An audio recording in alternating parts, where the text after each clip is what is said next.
चलिए बेटे नमोकार में पढ़े सभी लोग, है ना।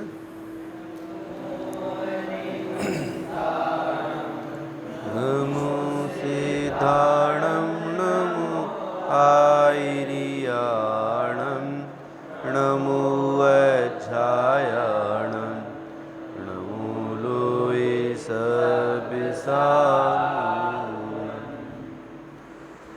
इसी में से मंगलाचरण निकालना है। 17 पेज पर है।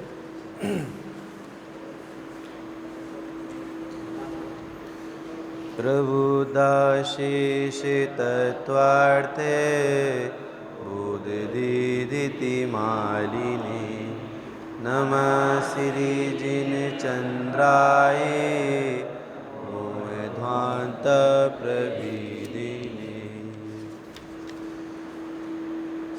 मोक्ष मार्गस्य नेतारं नेतारं कर्मभूरतां ज्ञातारं विश्वतत्त्वानां वन्दे तद्गुणलब्धये श्रेयो मार्गस्य संसिद्धि प्रसादात् परमेष्टिना इत्याहुस्तद्गुणस्तोत्रम् शास्त्रादौ मुनिपुंगवा।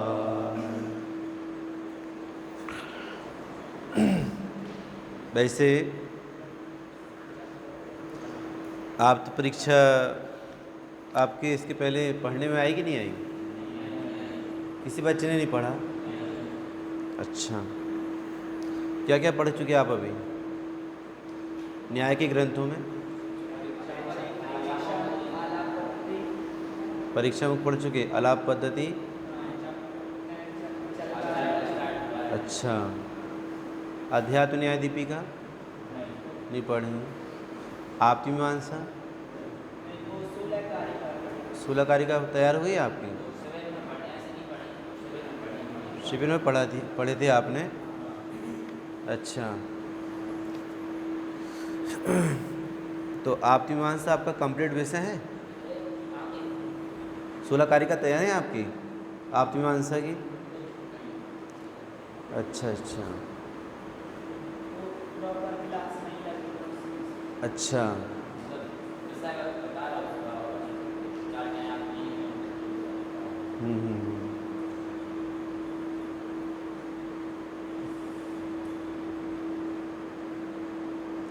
देख लेना, विचार कर लेना आप। नहीं तो आप परीक्षा और आपकी मीमांसा हम दोनों पढ़ा सकते हैं।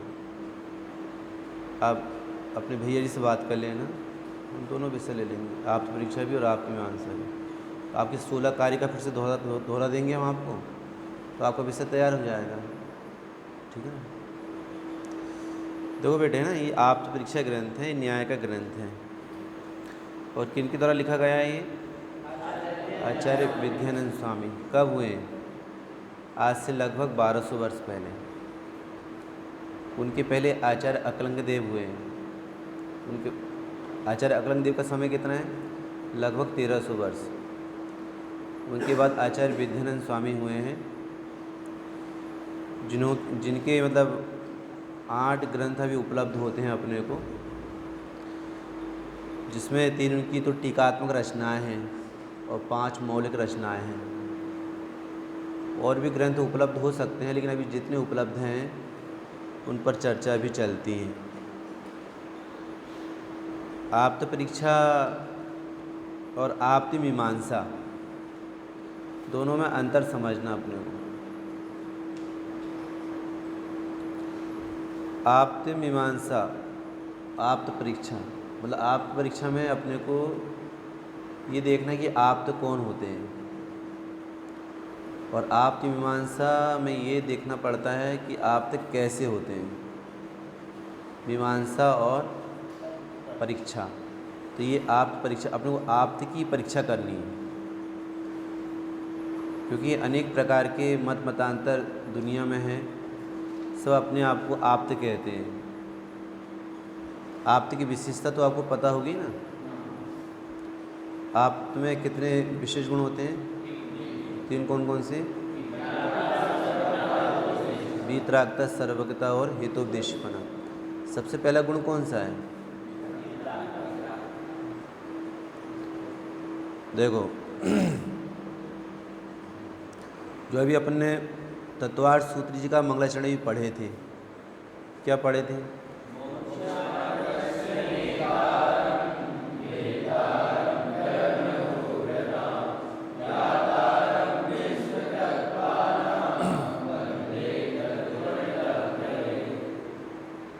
ये जो मंगलाचरण है इसमें सबसे पहले कहा है कि जो मोक्ष मार्ग के नेता, सबसे पहले तो मोक्ष मार्ग के नेता, नेता माने बोलने वाले वक्ता, वक्ता माने हितोपदेशी। तो पहला गुण कौन सा है? आप्त का, हितोपदेशी है। इस मंगलाचरण के हिसाब से पहला विशेष गुण हितोपदेशी। अब जो हितोपदेशी होते हैं उन्हें वीतरागी होना चाहिए, और जो हितोपदेशी और वीतरागी होते हैं उन्हें सर्वज्ञ होना चाहिए। ये बात तो बराबर है कि जो वीतरागी, सर्वज्ञ और हितोपदेशी होते हैं उन्हें आप्त कहते हैं, क्योंकि सभी वीतरागी और सर्वज्ञ हितोपदेशी नहीं होते। तीर्थंकर आप्त ही वीतरागी, सर्वज्ञ और हितोपदेशी होते हैं। उसमें सबसे पहले अपने को ये देखना है कि हमें फ़ायदा किनसे होगा। और भी तो अरिहंत हैं, हमें फ़ायदा किनसे होगा? हमें फ़ायदा उनसे होगा जो हमारे लिए आत्महित का उपदेश दें।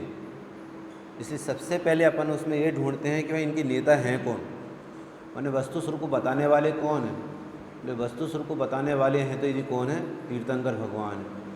उनमें ही ये विशेषता होती है क्या कि ये वीतरागी सर्वज्ञ तो होते ही, लेकिन सबसे पहले उनमें तीर्थंकरपना देखा जाता है, हितोपदेशीपना देखा जाता है। इसलिए आचार्य उमा स्वामी ने मंगलाचरण में सबसे पहले मोक्ष मार्ग के नेता को कहा है।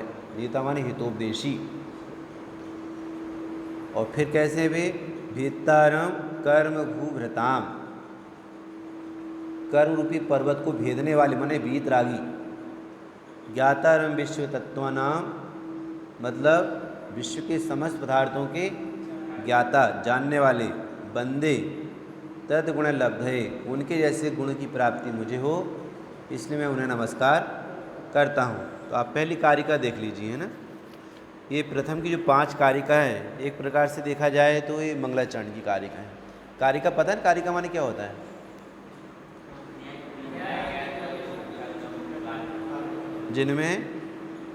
जिन श्लोकों में न्याय की चर्चा होती है उनको कारिका कहते हैं, समझ में आया?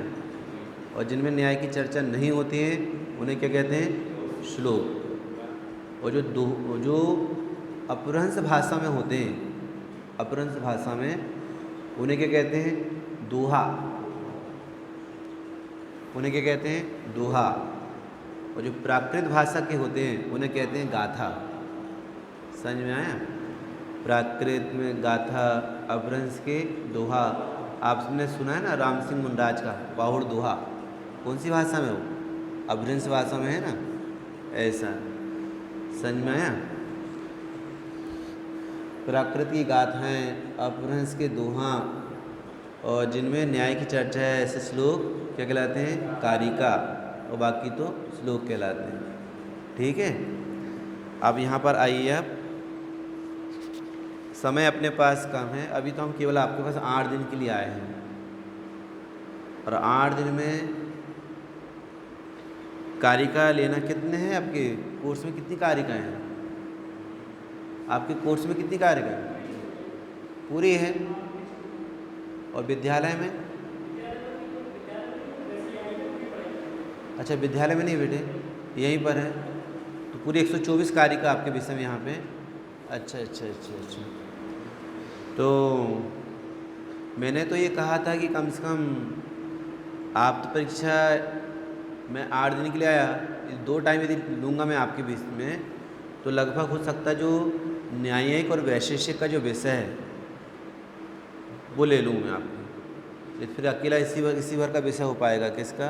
अपना न्यायिक की जो 25 कारिका में 25-26 कारिका। अब आप लोग निर्णय कर लेना, यदि डबल विषय आपको पढ़ना है तो मैं इसको डबल बार ले लूँगा तो आपका कोर्स और बढ़ जाएगा। फिर जब अगली बार आऊँगा ना तो फिर अलग से ले लूँगा, मतलब पर्यूषण के बाद में। अभी केवल 8 दिन के लिए भर आया मैं आपके बीच में, तो यदि आप 2 टाइम पढ़ना चाहते अपना विषय अपन ज़्यादा कम कवर कर लेंगे, मतलब ये। चलो बेटे, है ना, मंगलाचरण। प्रबुद्धाशेष तत्वार्थे बोधि मालिने नमः श्री जिन चंद्राय मोहे ध्वांत प्रवीरिणे। देखो बेटे, इसमें ना ये जो आप्त परीक्षा ग्रंथ अपने पास है, पता है इनकी मतलब जो टीका कौन ने करी है? अपने डॉक्टर वीर सागर जी भाई साहब, है ना। इसके अलावा ये प्रति आपके पास है, उपलब्ध हो गई आपके पास ये वाली। इस पर हिंदी पद्यानुवाद PDF आ चुकी है आपके पास। आप चाहे तो प्रोजेक्ट में डाल सकते हैं, क्योंकि इसमें हिंदी दोहे हैं, माने जो अपन पढ़ेंगे संस्कृत में उनके हिंदी दोहे इसमें PDF में। और इसके अलावा इसकी जो पुरानी प्रति है वो दरबारी लाल कूटिया जी हुए हैं, पंडित दरबारी लाल कूटिया जी, उनका और बहुत विस्तार से उन्होंने संपादन भी किया है और प्रस्तावना भी की है काहे की आप्त परीक्षा की। लेकिन ये बहुत संक्षिप्तीकरण में आदरणीय वीर सागर जी भाई साहब ने ये कर दिए हैं, और सरल भाषा में आदरणीय अभय जी भाई साहब ने इसे कर दी, जो आपके पास PDF आ चुकी है। यदि आप इसमें डाल रहे बेटे आप? हाँ, तो इसमें ना इनके हिंदी पद्यानुवाद है इसमें, ठीक है, निकाल लेना आप। अपन इसमें मंगलाचरण पढ़ते हैं। अपन ऐसा करते हैं, अपन मंगलाचरण की जो 5 कारिका हैं इनको पढ़ करके फिर अपन आगे चलेंगे, ठीक है। चलो। प्रबुद्धाशेष तत्वार्थे बोधि मालिने नमः श्री जिन चंद्राय मोहे ध्वांत प्रवीरिणे। सर्वप्रथम आचार्य विद्यानंद स्वामी विरचिता आप्त परीक्षा मंगलाचरण, सर्वप्रथम मंगलाचरण करते हैं जो अपन अभी पढ़ चुके हैं। अब इन कारिकाओं के मंगलाचरण के एक एक शब्दों का अर्थ अपने को समझना है, अपन समझते जाएंगे। आपको किसी कोई प्रश्न करना हो तो बताना मुझे, है ना, ठीक है। इस पर जो हिंदी पद्यानुवाद लिखा ना ये भी पढ़ते अपन देख करके। तत्वार्थ को जो जानिति उन ज्ञान किरणों के धनी मोह अंधकार विनाश करता वंदना जिन चंद्र की। देखो बेटे, आखिरी दिन हम आपका टेस्ट लेंगे, हो सकता है 31 तारीख को ले हम आपका, है ना।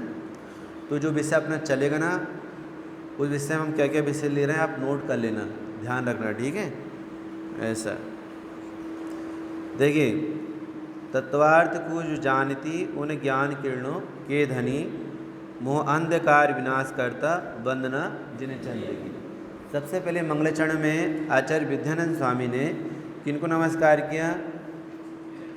जिन चंद्र को। जिन चंद्र अर्थात अखिलेश चंद्र प्रभु भगवान क्या? सभी तीर्थंकर।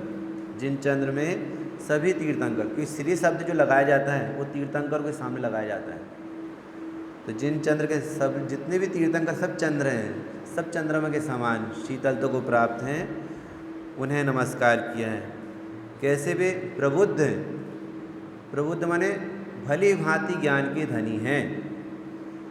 और अशेष, अशेष माने संपूर्ण, तत्वार्थ माने पदार्थों को, बोध माने जानने वाले, और धीदिति, धीदिति माने क्या होता है बेटा?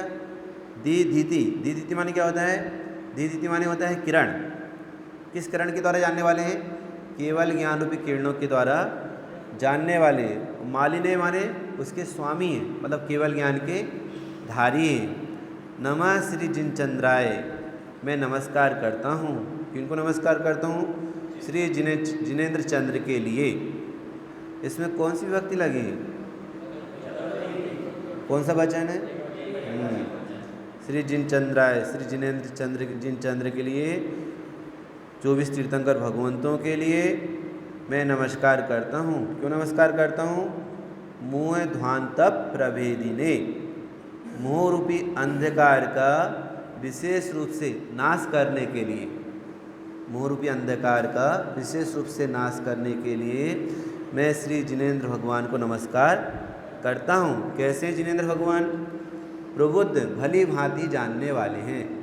ये प्र उपसर्ग लगा है ना, जिसका अर्थ क्या होता है? भली भांति, विशेष रूप से। बुद्ध माने क्या होता है? जानने वाले। किसको जानने वाले हैं? अशेष। अशेष माने संपूर्ण तत्वों को, अशेष तत्वार्थ, संपूर्ण पदार्थ। संपूर्ण पदार्थ माने जो विश्व में जाति अपेक्षा 6 हैं और संख्या अपेक्षा अनंत हैं। ऐसे बोध दी धिति केवल ज्ञान रूपी किरण के धारी, केवल ज्ञान रूपी किरणें, सर्वज्ञता, मालिने, मालिने माने उसके स्वामी। ऐसे नमः श्री जिन चंद्राय, ऐसे जिनेन्द्र चंद्र को, जिनेन्द्र भगवान को, आप्त पुरुष को, वीतरागी सर्वज्ञ भगवान को, 24 तीर्थंकरों को मैं नमस्कार करता हूँ। क्यों नमस्कार करता हूँ? मोह ध्वांत प्रभेदिने, मतलब मोह रूपी अंधकार का नाश। ध्वांत, ध्वांत माने क्या होता है? अंधकार। ध्वांत माने क्या होता है? अंधकार। कौन सा अंधकार है? देखो, मोह तो अपने आप में अंधा है ही, लेकिन सबसे बड़ा अंधा है वो। इसलिए क्या शब्द लगाया? ध्वांत। क्या करने के लिए? प्रभेदिने, उनका विशेष रूप से नष्ट हो, है ना, और उनके जैसे गुण अपने में भी प्राप्त हो जाएं, ये इसमें छिपा हुआ है ना। तत्वार्थ को जो जानती उन ज्ञान किरणों के धनी, मोह अंधकार विनाश करता वंदना जिन चंद्र की। समझ में आया आपको? पहले मंगलश्रेणी की कारिका समझ में आई आपको? कोई अर्थ बता सकता है? बताओ बेटे।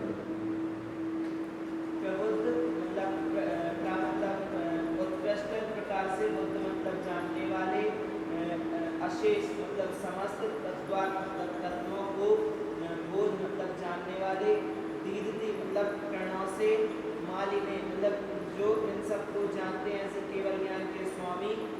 नमः श्री चंद्र मतलब चंद्र प्रभु भगवान को नमस्कार करता हूँ, या फिर श्री से 24 तीर्थंकर भगवंतों को भी दे सकते हैं कि 24 तीर्थंकरों को नमस्कार करते हैं। तो वो कैसे है कि मोह ध्वान अर्थात मोह रूपी अंधकार को प्रवेदनी मतलब उत्कृष्ट रूप से भेदन करने वाले हैं। उसका हाँ, बताइए अपनी ओर से, है ना, कि आप उन्होंने नमस्कार क्यों कर रहे हो? नमस्कार क्यों कर रहे हैं?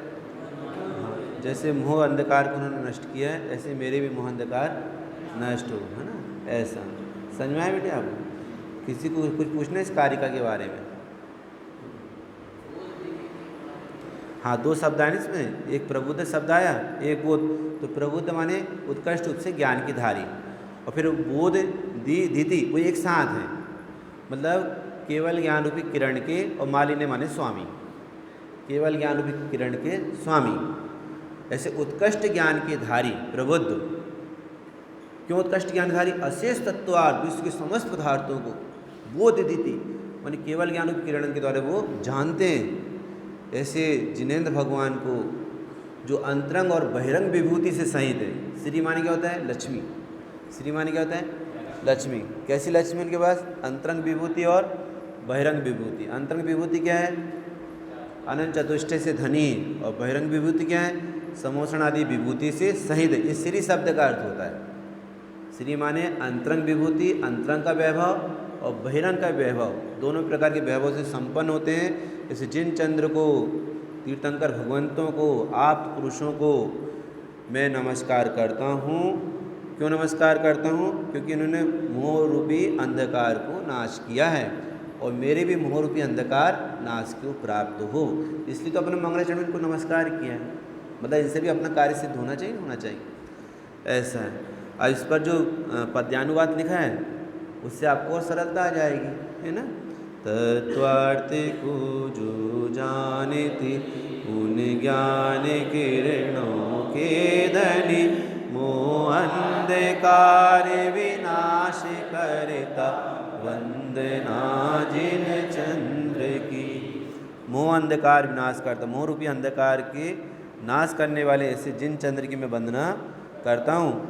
और पद्यानुवाद में ये बात आई भी ना, तत्वार्थ को जानती माने प्रबुद्ध, उन्हें ज्ञान किरणों के धनी माने बोध दीदिति मालिनी। दो बार शब्द आए ना, जानने जानने के अर्थ में। एक बुद्ध के अर्थ में खोला और एक बोध के अर्थ में खोला, है ना। और कैसे जिनेंद्र भगवान कि उन्होंने मोहरूपी अंधकार को नाश कर दिया है, ऐसे जिनेंद्र की मैं वंदना करता हूँ। अब दूसरी कारिका मंगलाचरण की आवश्यकता है। अब देखो दूसरी कारिका में ये कहा है कि मंगलाचरण की आवश्यकता क्यों पड़ गई, मंगलाचरण क्यों करना चाहिए। तो दूसरी कारिका देखो, श्रेयो मार्ग से संसेदे प्रसादात् परमेष्टिना इत्याहु तद्गुण स्तोत्रम शास्त्रादौ मुनि पुंगवा। प्रसाद परमेष्टि प्रभु का सिद्धि शिवपति की करे, मुनिगण कहे गुणगान उनका प्रथम ही कर्तव्य है। प्रसाद परमेष्टि गुण का सिद्धि शिवपति की करे, मुनिगण कहे गुणगान उनका प्रथम ही कर्तव्य है। इसमें कहा मंगलाचरण क्यों करना चाहिए, क्यों करना चाहिए। श्रेयो मार्गस्य संसिद्धि, श्रेयो मार्ग माने मोक्ष का मार्ग, और संसिद्धि माने उसकी भली प्रकार से सिद्धि हो, भली प्रकार से प्राप्ति हो, मैं भी उस मार्ग पर चलूँ, इसलिए मंगलाचरण करना चाहिए। अब मंगलाचरण किन से होता है, प्रसादात् परमेष्टिनः, परमेष्टियों के प्रसाद से, प्रसाद से माने उनकी कृपा से, उनकी मेहरबानी से, उनके उपदेश से। किनके उपदेश से, परमेष्टियों के उपदेश से, उनकी कृपा से, उनकी मेहरबानी से। ये प्रसादात् शब्द का अर्थ है ना, ऐसा। इत्याहु, इत्याहु माने इस प्रकार, आहु, आहु माने क्या होता है, कहना, कहा गया है। इति माने इस प्रकार से कहा गया है। तद गुण स्तोत्रम, उनके गुणों की स्तुति करना चाहिए। बोलो, उनके गुणों का स्तुवन कब करना, शास्त्रादो मुनि पुंगव, शास्त्र के प्रारंभ में मुनि पुंगव का, श्रेष्ठ मुंडाज माने परम गुरु अरिहंत देव, अपर गुरु कौन, गणधर आदि का आचार्य, इनको मुनि पुंगव कहते हैं।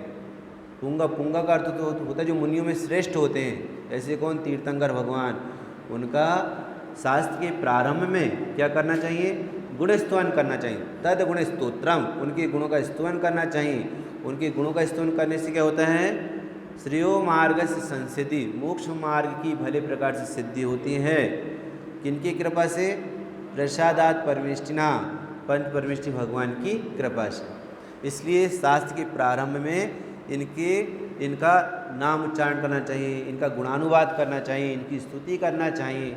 समझ में आया, ये समझ में आई ये कारिका आपको, मेरे साथ पकड़ में तो आ गई होगी आपको। वैसे तो आप विचक्षण बुद्धि के धारी हो। सबसे लास्ट ईयर है क्या आपका, कि कौन सी ईयर के हो आप? अच्छा अच्छा अच्छा। और आपसे विशेष वर्ग वाले कहाँ बैठे? अच्छा, उनकी बुक कहाँ है बैठते? अच्छा, उनका। तो आप शास्त्री द्वितीय वर्ष है, तृतीय वर्ष के? अच्छा अच्छा अच्छा। संजय दूसरी कारिका आपको कोई बता सकता है? प्रसाद, प्रसाद मैंने प्रसाद से, कृपा से, मेहरबानी से, उनके उपकार से। बोलो बेटे पीछे।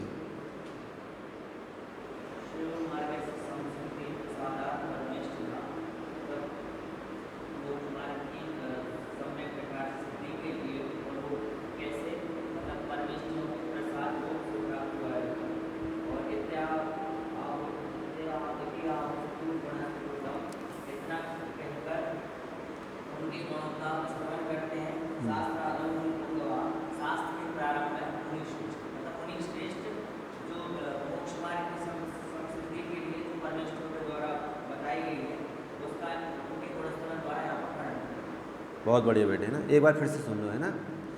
श्रेयो मार्गस माने, श्रेयो मार्ग माने श्रेष्ठ मार्ग, मतलब श्रेष्ठ मार्ग क्या है, मोक्ष मार्ग। श्रेयो मार्गस, कौन सी व्यक्ति मार्गस में, मोक्ष मार्ग की, श्रेष्ठ मार्ग की संसिद्धि, संसिद्धि माने भले प्रकार से सिद्धि के लिए, सम्यक सिद्धि, भले प्रकार से सिद्धि उसकी प्राप्ति के लिए। प्रसादात, प्रसाद से, इसमें कौन सी विभक्ति है? पंचमी विभक्ति का एक वचन, प्रसादात परमेष्टिना, ना परमेष्टि भगवंतों के प्रसाद से। अब इसका नीचे का संधि विच्छेद करना है ना। संधि विच्छेद कैसे करेंगे अपन? इति आहु तद गुण स्तोत्रम। इति माने इस प्रकार, आहु माने कहते हैं। आहु माने क्या होता है? कहना। किनका? तद गुण, उनके गुणों का, स्तोत्रम माने उनके गुणों का स्तवन इस प्रकार करना चाहिए, है ना। इस प्रकार कहा गया है। क्या कहा गया है? शास्त्रादो मुनि पुंगवा, शास्त्र के प्रारंभ में, आदि में, शास्त्र माने आदो माने शास्त्र के आदि में, प्रारंभ में, मुनि पुंगवा, मुनि पुंगव, है ना, ऐसे अरिहंत भगवान, इनका क्या करना चाहिए? तद गुण स्तोत्रम, उनके गुणों का स्तवन करना चाहिए। प्रसाद परमेष्टिका सिद्धि शिवपति की करे, मुनिगण कहे गुणगान उनका प्रथम ही कर्तव्य। देखो अर्थ आ गया ना इसमें। पर प्रसाद परमेष्टि प्रभु का, किनके प्रसाद से? पंच परमेष्टि भगवान के प्रसाद से। सिद्धि शिवपद की करे, सिद्धि माने संसिद्धि, और शिवपद माने मोक्ष मार्ग की करे। मुनिगण कहे, मुनि पुंगवा, शास्त्रादो मुनि पुंगवा, शास्त्र के प्रारंभ में मुनि पुंगव क्या कहते हैं? गुणगान उनका प्रथम ही कर्तव्य है। किनका प्रथम कर्तव्य है गुणगान करने का? कि जिनके द्वारा अपने मोक्ष मार्ग की सिद्धि हो। पकड़ में आए बेटे आपको? दोनों कार्य पकड़ में आएंगे। किसी कुछ पूछना है? ऐसे कोई ऐसी अर्थ करके बता सकता है?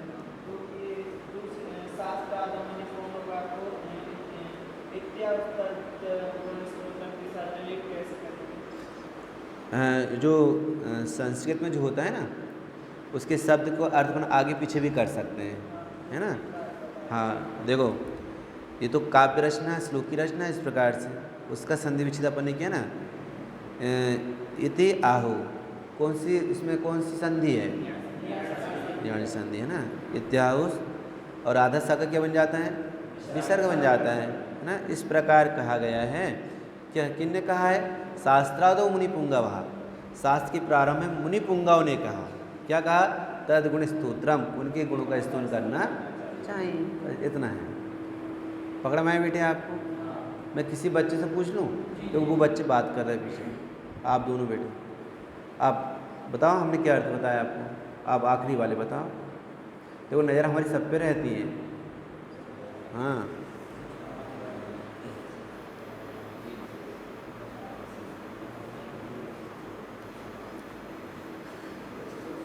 नहीं बताओगे आप? पहली कारिका दूसरी कारिका मंगलाचरण की, दोनों में से किसी का भी अर्थ बता दो। चलो चलो पहली का बता दो।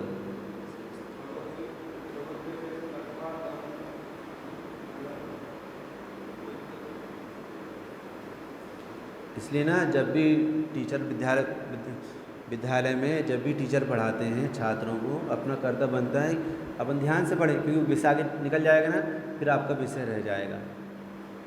इसलिए जो भी पढ़ाते हैं आप उससे ध्यान से पढ़ो, है कि नहीं। फिर इसके बाद अगली कारिका आ जाएगी, और कारिका आपकी बहुत सारी है, समय अपने पास कम है, ठीक है। श्रेयो मार्गस्य संसिद्धि प्रसादात् परमेष्टिना इत्याहु तद्गुणस्तोत्रम शास्त्रादौ मुनि पुंगवा। चलो एक एक चरण से अर्थ बतलाना। श्रेयो मार्गस्य संसिद्धि, इसका अर्थ क्या होता है? मोक्ष मार्ग की सम्यक प्रकार से सिद्धि। प्रसादात् परमेष्टिना, परमेष्टि के प्रसाद से। इत्याहु तद्गुण स्तोत्रम, इस प्रकार उनके गुणों का स्तवन कहा गया है। किसने कहा है? शास्त्र के प्रारंभ में मुनि पुंगव ने ऐसा कहा है। समझ में आया बेटा? अच्छा पहली कारिका का अर्थ बताओ। प्रबुद्धा शेष तत्वार्थ है।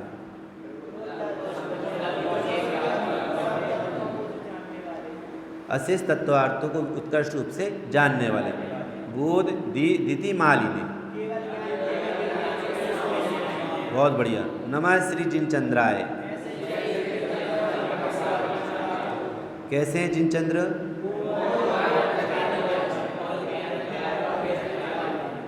पकड़ में आया आपको? कठिन तो नहीं पड़ रहा है? कोई बात पूछना हो पूछे, फिर आगे बढ़ें। चलो अब नीचे भूमिका में, इसमें नीचे प्रश्न देखो, प्रश्न है ये पीडीएफ में। ये अभय जी भाई साहब है ना, अपने आदरणीय अभय जी भाई साहब, उन्होंने बहुत सुंदर बनाई है रचना मालूम। प्रत्येक बच्चे मतलब इसको पढ़ लेना आप पूरा, है ना। इस संबंधी प्रश्नोत्तर हम आपसे पूछेंगे और ये पूरी प्रश्नोत्तरी भाषा में है। पूर्व पक्ष क्या कहता है, उत्तर पक्ष क्या कहता है, पूरी प्रश्नोत्तरी भाषा में है ये वाली मतलब पीडीएफ आप निकाल लेना, है ना। ऐसा प्रश्न पहला क्या है, ग्रंथकार ने मंगलाचरण में किसे नमस्कार किया है? बोलो बेटे एक साथ।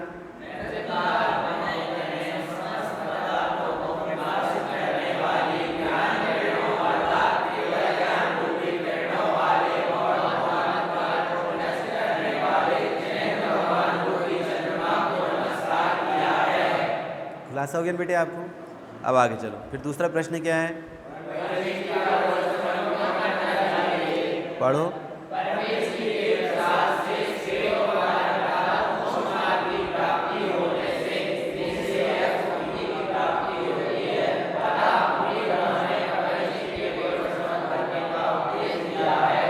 आप क्यों नहीं बोल रहे थे बेटे? आपका चेहरा तो पहले नीचे था, तो उसमें लिखा है आपके पास, वो तो यहाँ लिखा है। फिर से बोलो, है ना। अब सही बच्चे बोलना, ठीक है। परमेष्टि के प्रसाद से, बोलो बेटे।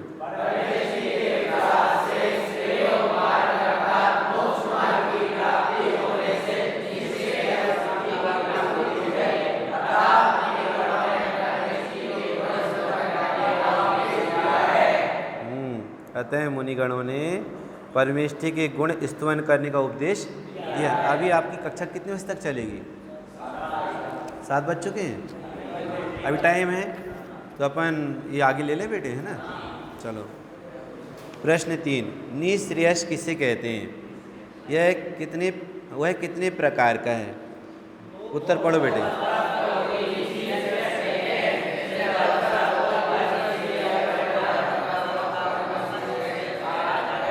अब देखो ये जो निःश्रेयस और अपर निःश्रेयस है ना, इसकी चर्चा अपने को 2 जगह मिलती है प्रायः, और भी लिखा हो तो अपने पढ़ने में नहीं आई है। जैसे पंचास्तिकाय है, पंचास्तिकाय पे जो जयसनाचार्य ने टीका लिखी है, वहाँ भी ये कारिका वहाँ भी ली गई है। कौन सी वाली? ये श्रेय मार्ग संसिद्धि वाली, ये कारिका वहाँ पे भी आई है। वहाँ भी श्रेयस निःश्रेयस की चर्चा करिए। और दूसरी चर्चा कहाँ पर आई है? ये दरबारी लाल कोठिया साहब है ना, पंडित दरबारी लाल कोठिया जी ने, उन्होंने इसकी संपादक वो हैं। इसका मतलब ये नहीं दी तो आपकी मानसिक बड़ी पड़ी। ये है आपके पास? ये है क्या? अच्छा, इससे आपने नहीं पढ़े हैं ना इसका? ये तो आपकी मानस है बड़ी, प्रोफेसर उदय चंद जी, इससे नहीं पढ़े होंगे आपने छोटी प्रति से पढ़े होंगे। वहाँ वाले से पढ़े थे क्या आपने? जो बीना से जो प्रकाशन हुआ है उससे पढ़े थे आपने? अच्छा, इससे नहीं पढ़े आपने। ऐसी आप परीक्षा आप इससे पढ़ रहे हो ना, इससे जो पंडित दरबारी लाल कोठिया जी वाली जो है ना, वो इतनी ऐसी मोटी है, वो उसमें बहुत विस्तार से टीका है। लेकिन जब आप आगे बढ़ोगे ना, अभी तो उससे केवल हम आपको हिंट कर रहे हैं, लेकिन आप एक समय ऐसा आएगा कि आप हमको पढ़ाओगे, आपका इतना अभ्यास बढ़ जाएगा। हाँ, आपका जो भविष्य है ना, बहुत उज्जवल भविष्य है। समझ में आया? देखो बेटे, तीसरा प्रश्न है ना, निःश्रेयस किसे कहते हैं? वह कितने प्रकार का है? उत्तर, मोक्ष अवस्था को ही निःश्रेयस कहते हैं। मोक्ष मार्ग को क्या कहते हैं? श्रेयस मार्ग, श्रेय मार्ग है ना। तो मोक्ष को क्या कहते हैं? निःश्रेयस, मतलब मार्ग की पूर्णता। मोक्ष अवस्था को ही निःश्रेयस कहते हैं। सिद्ध अवस्था को पर निःश्रेयस, उत्कृष्ट निःश्रेयस और अरहंत अवस्था को अपर निःश्रेयस कहा जाता है। प्रश्न 4 पढ़ो।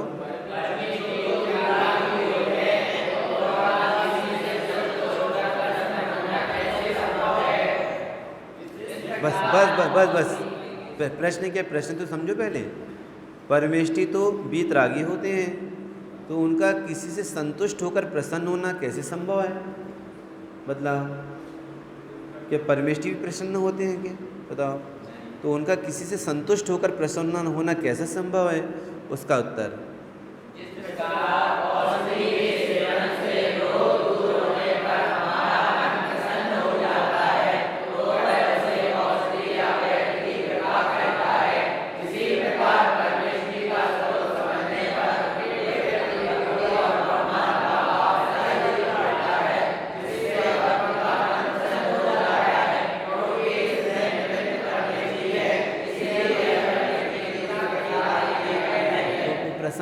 प्रसन्नता कहाँ होती है? वो प्रसन्नता परमेष्टि में होती है? नहीं, वो प्रसन्नता अपने में होती है। अपनी जो प्रसन्नता हुई ना, तो प्रसन्नता अपनी कैसे हुई? उनके गुणानुवाद करने से। तो इसलिए कहा जाता है कि परमेष्टि के प्रसाद से, उसमें परमेष्टि की भक्ति, उनका गुणानुवाद निमित्त कहलाता है। जबकि चित्त प्रसन्न किसका हुआ? अपना प्रसन्न हुआ। बहुत बढ़िया बेटा, है ना। अब 5वां प्रश्न पढ़ो।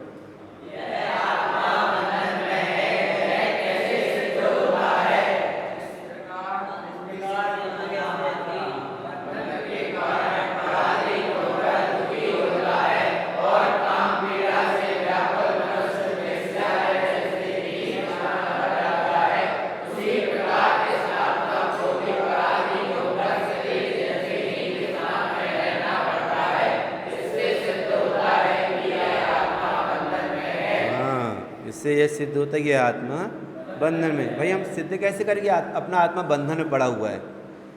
तो जैसे जिस प्रकार खूंटे से बंधा हाथी बंधन के कारण पराधीन होकर दुखी होता है। ये बड़े बड़े पेड़ होते कि नहीं, उनसे हाथी को बांध दिया जाता है तो कैसा होता है? दुखी होता है। और इसके तो और भी उदाहरण आते हैं। पंडित जी ने मोक्ष मार्ग प्रकाशक में लिया है, काम पीड़ा में इसका भी उदाहरण करता है। किसका? हाथी का हथिनी, है ना, वो कपट की हथिनी, उसके वशीभूत हुआ हाथी बंधन को प्राप्त होता है। एक तो ये उदाहरण लिया। दूसरा उदाहरण क्या लिया है? और काम पीड़ा से व्याकुल मनुष्य वैश्यालय जैसे हीन स्थान पर जाता है। जो काम पीड़ा से पीड़ित हैं, जिसकी विषय वासना बहुत तेज है, वो किन के चक्कर में पड़ जाता है?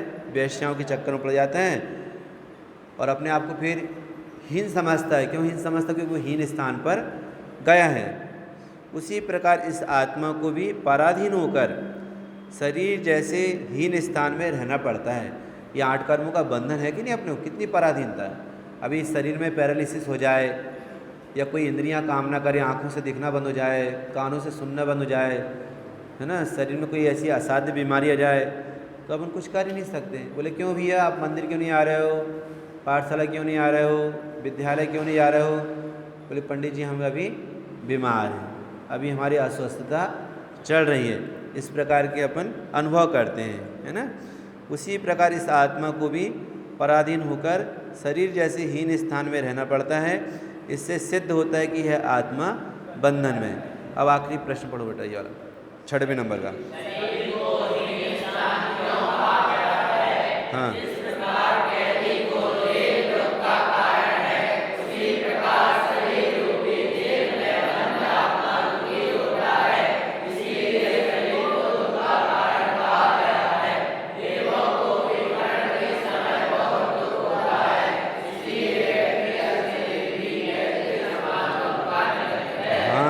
शरीर को हीन स्थान क्यों कहा? शरीर को ए बेटे क्या बोला हमने? नींद आ रही है आपको? रात को नींद नहीं हुई क्या? रात को लेट सोए होंगे। क्या कहा बेटे हमने? शरीर को हीन स्थान क्यों कहा गया? जिस प्रकार कैदी को जेल दुख का कारण है। भाई कोई भी जेल में रहना पसंद करता है क्या? तो जेल कैसा है? दुख का कारण है। उसी प्रकार शरीर रूपी जेल में बंद आत्मा दुखी होता है। अपने को लगता है कि शरीर में रहकर हम दुखी हैं। क्यों भाई? अच्छा खाने पीने को मिले, अच्छे रहने को मिले, कपड़े पहनने को मिले, घूमने के लिए गाड़ी मिले। क्योंकि जब आप यहाँ से घर जाते होंगे क्या करते होंगे आप? पापा गाड़ी दो, अभी घूम कर आ रहा हूँ दोस्तों के यहाँ से, इससे मिलने जा रहा हूँ, उससे मिलने जा रहा हूँ। तो अपने को दुख लगता है कि अपन प्रसन्न होते हैं। अच्छा जब आप विद्यालय छोड़ करके जाते हो तो यहाँ से छुट्टी बढ़ती मिलती होगी ना, कुछ छुट्टी विद्यालय में यहाँ पर, तो आप प्रसन्न होकर जाते हो दुखी होकर जाते हो? प्रसन्न होकर जाते हो। मतलब यहाँ बंधन का दुख लगता है क्या आपको? ये जो 5 साल की पढ़ाई है ना बेटे, आपका पूरा भविष्य उज्जवल कर देगी। समझ में आया? तो उसी प्रकार शरीर रूपी जेल में बंद आत्मा दुखी होता है, इसलिए शरीर को दुख का कारण कहा गया है। देवों को भी मरण के समय बहुत दुख होता है। जो स्वर्गीय देव, जब उनकी इतना पुण्य का उदय उनका रहता है, जब 6 महीना रह जाता है उनके देह छूटने का, मंदार माला मुरझाती है, उनको इतनी भयंकर वेदना होती कि 7 महीने रख के नार की कोई वेदना नहीं होती। जब वहाँ का विषय भोग वैभव छोड़ता हुआ उनको दिखता है, छूटता हुआ दिखता है, बहुत दुखी होते हैं। देवों को भी मरण के समय बहुत दुख होता है। अब मतलब पता है, मतलब आपको कोई अच्छी चीज़ दी जाए और फिर उससे कोई छीन ले तो तकलीफ होगी कि नहीं होगी? तो पुण्य की वजह से इतना विशाल वैभव मिलता है स्वर्ग में, और जब आयु कर्म निश्चय पूरे होते हैं तो वैभव छूटता हुआ दिखता है, तो वह स्वर्ग में रहने वाला देव भी बहुत दुखी होता है। इसलिए वैकृत शरीर भी कैद के समान दुख का निमित्त है। कहा भी है, तन कारागृह बनिता बेड़ी परिजन है रखवारे। अब ये जो प्रश्न है ये पढ़ लो, 7 नंबर का प्रश्न है। परमेष्टि के गुण स्तवन से मंगल कैसे होता है? बोलो भाई।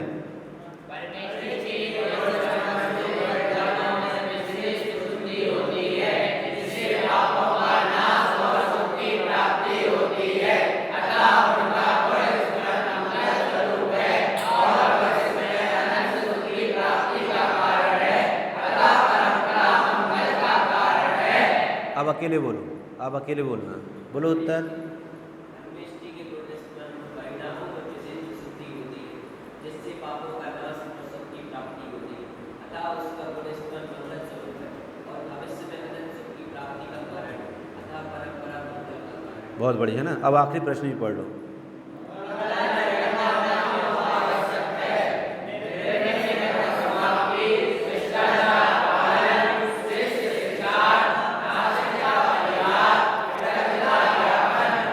बस अब देखो, आप इसमें जो मंगलाचरण अपन ने करे हैं, सबसे तो मंगलाचरण किया है, उसके बाद दूसरी कारिका में क्या आई थी, मंगलाचरण की आवश्यकता क्यों है, ठीक है। इसके बाद फिर क्या कहा था कि परमेष्टि का गुणस्तवन क्यों करना चाहिए, है ना।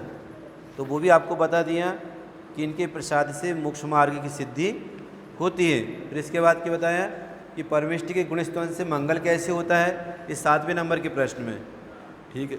इससे क्या होता है, परमेष्टि के गुणस्तवन रूप प्रणामों से विशेष विशुद्धि होती है, जिससे पापों का नाश और सुख की प्राप्ति होती है। अतः उनका गुणस्तवन मंगल स्वरूप है और भविष्य में अनंत सुख की प्राप्ति का कारण है। अतः परंपरा मंगल का कारण है। फिर प्रश्न 8, मंगलाचरण करना क्यों आवश्यक है? मंगलाचरण करने से निर्विघ्न रूप से ग्रंथ की समाप्ति होती है। दूसरा क्या है, शिष्टाचार का पालन होता है। तीसरा क्या है, शिष्य शिक्षार्थ माने शिष्य की शिक्षा के लिए। और चौथा क्या है, नास्तिकता का परिहार। और 5वां क्या है, कृतज्ञता ज्ञापन करना कि आपकी मेहरबानी से हमें ये मार्ग मिला है। अभी का विषय बेटा इतना ही। अब आप मेरे को सेकंड विषय बताओ, मतलब आपकी कक्षा कब लगी, आप बताना बेटे, है ना पीछे। आप पढ़ाते हो इनको बच्चों को, तो आप मुझे बता देना अभी कब लगेगी। इसके बाद कहाँ होगा प्रवचन बेटे? यहीं पर प्रवचन करना है। चलो ठीक है,